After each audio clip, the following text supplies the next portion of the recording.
ప్రకృతి వనరులు ధ్వంసం చేసి సొమ్ము చేసుకుంటుంది మైనింగ్ మాఫియా. ఆ దారిలో రూల్స్ ను తొంగలో తొక్కుతుంది. అడ్డొచ్చిన వారిని నయానో భయానో తప్పిస్తున్నారు. హద్దులు దాటి తవ్వకాలు జరుపుతున్న అధికారులు అబ్జెక్షన్ చెప్పడం లేదు. నిబంధనలు ఉల్లంఘించి రాష్ట్రం దాటిపోయినా ఎవ్వరూ పట్టించుకోవడం లేదు. ఈ మైనింగ్ మాఫియాపై రాష్ట్ర ప్రభుత్వం, ప్రజలు ఫిర్యాదు చేయడంతో కేంద్ర దర్యాప్తు సంస్థలు రంగంలోకి దిగాయి. దీంతో అక్రమార్కుల గుండెల్లో రైళ్లు పరిగెడుతున్నాయి.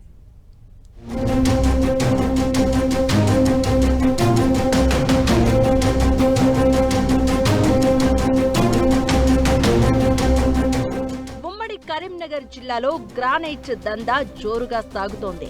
గ్రానైట్ వ్యాపారం లాభదాయకంగా లేదని చెప్పే వ్యాపారులే అడ్డదారుల్లో కోట్లు ఆర్జిస్తున్నారు అనేది ఓపెన్ సీక్రెట్. ఉమ్మడి జిల్లాలో 400కు పైగా గ్రానైట్ మైనింగ్ క్వారీలు ఉండగా అందులో కొన్ని మూసివేసినట్లుగా తెలుస్తోంది.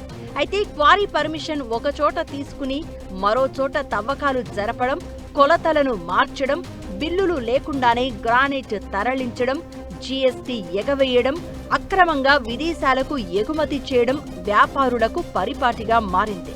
దీంతో వీరిపై కేంద్ర దర్యాప్తు సంస్థలకు ఫిర్యాదులు వెళ్లడంతో వ్యాపారుల అక్రమాల గుట్టు ఒక్కొక్కటిగా బయటపడుతున్నాయి.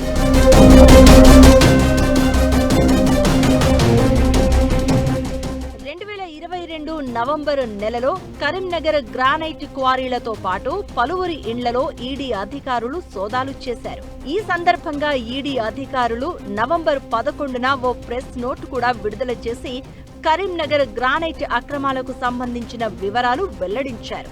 అయితే ఆ తర్వాత సిబిఐ కూడా రంగంలోకి దిగినప్పటికీ చట్టపరమైన చర్యలు తీసుకోకపోవడంతో మళ్లీ ఫిర్యాదుల పరంపర మొదలైంది. ప్రధానమంత్రి కార్యాలయానికి, జాతీయ దర్యాప్తు సంస్థలకు సంబంధించిన ఉన్నతాధికారులకు పలు లేఖలు రాశారు. అంతేకాకుండా డిపార్ట్మెంట్ ఆఫ్ పర్సనల్ ట్రైనింగ్ విభాగానికి కూడా ఫిర్యాదు చేశారు.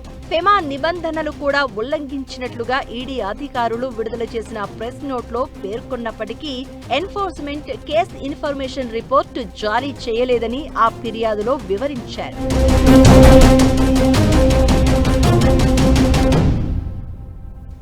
తాజాగా రాష్ట్రంలోని మైనింగ్ అక్రమాలపై విచారణ జరపాలని తెలంగాణ ప్రభుత్వం నిర్ణయం తీసుకుని సిబిసిఐడికి బాధ్యతలను అప్పగించింది.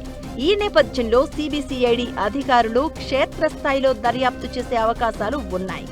ఇదే సమయంలో కేంద్ర దర్యాప్తు సంస్థలైన ఈడీ, సిబిఐ సైతం కరీంనగర్ గ్రానైట్ వ్యవహారంపై దృష్టి సారించాయి. ఈ అక్రమ దందాలపై దర్యాప్తు చేసేందుకు అనువైన సమయమని వివరిస్తూ డిఓపిటితో పాటు ఆయా దర్యాప్తు సంస్థల ఉన్నతాధికారులకు లేఖ రాస్తున్నాయి.